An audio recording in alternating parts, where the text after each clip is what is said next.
तर मित्रांनो, आज मी जात आहे वावरात. तर बघू शकता तुम्ही, सोबत आहे दादा गाडी चालवत आहे. आमचा वावर खूप दूर आहे, 5-6 किलोमीटर, म्हणून अर्ध्यापर्यंत आम्ही जात आहे गाडीनं. आता गाडी थांबवले इथं.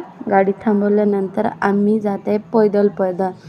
ही आहे नदी. ही नदी पार करून जावं लागते, म्हणजे पावसामुळे पूर येऊ शकते किंवा काही. आणि इकडे चिखल वगैरे खूप जास्त आहे वावरात, म्हणून गाडी तिथं सोडलो आम्ही. कारण की हे बघू शकता तुम्ही, रस्ता कसा आहे बघा, एकदम खतरनाक जंगल.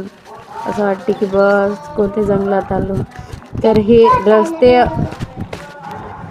तर बघा इथं जवळपास आम्ही वावराचं जवळपास आलेलं आहे. ही वावर दिसतं तुम्हाला थोडंफार. इथून आमची जुनं रस्ता होता पैदल किंवा गाडीचं, पण ते लोकांनी बंद केलं आता, संत्र्याची वाडी केलं म्हणून. ही जे वावर आहे, ही वावर आहे आमच्या शेतातला जवळचा. ही वावर आहे पूर्ण 20 एकर, म्हणजे 20 एकरचा धुऱ्यापासून आमच्या धुऱ्यात जाणं म्हणजे खूप मोठी गोष्ट आहे. मग बाबाचा फोन आला मला. बाबा मला म्हणत होते की तू पायदळ कुठून येत आहे, कुठून. एका व्यक्तीनं सांगितलं की मला उषा दिसली होती आणि उषा पैदल जात आहे शेताकडे. तर बाबांचा मला फोन आला होता की येत आहे तर तुझं जवळ काही आहे का, म्हणजेच काडी वगैरे सोबत. म्हणजे काडी वगैरे म्हटलं तर साप बिप डुकरं वगैरे राहतात, आणि बेवडे माणसं पण राहतात इकडे त्रास देणारे. म्हणून ही बघू शकता तुम्ही किती खतरनाक आहे. तर ही बघा, ही आहे आमची शेताजवळचा नाला. ही नाला जी आहे, नाला आहे आणि सुद्धा डॅम पण आहे. ही डॅममुळे आमची वावर खूप पसरते. ही बघा, ही नाला आहे.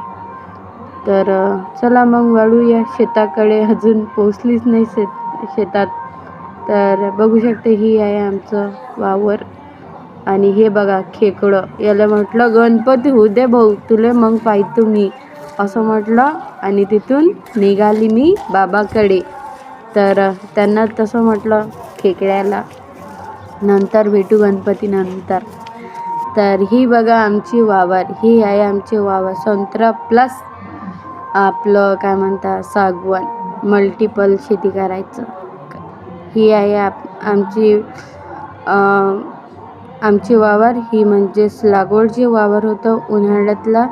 इथं डुकरं बिकरं खूप राहते, म्हणून बाबाने म्हटलं गवत काही कापू नको तिकडचं, ढोरायला पाहून वापस चालली आहे. इथं आम्ही म्हणजे भुईमुग लावलं होतं, शेंगदाणे म्हणतात तुम्ही ते. तर मी चालली वापस रे बाबाकडे. बाबांनी बोलवलं मला तिकडं. बाबा म्हणाले की मी फवारा लावत आहे. पाहू शकता तुम्ही, बाबा फवारा लावत आहे. तर बाबा मला म्हणाले की पाणी आण तू, मला पाणीचं गरज आहे. तर मी बाबांसाठी फवाऱ्यासाठी पाणी घेऊन जात आहे. तर पाणीसाठी खूप जास्त दूर नाही जावं लागत, शेताजवळच आहे. ही पाहू शकते जिरा. ही जिरात मी खेळू राहिली पाणीसोबत, पाहू शकता. कारण की माझ्या पायाला झाले चिखलाच्या आणि माझ्या पाय दुखू राहिली.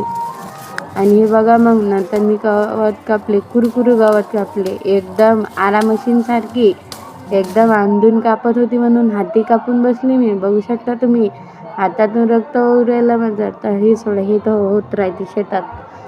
तर चला मग, झालं एवढं करून.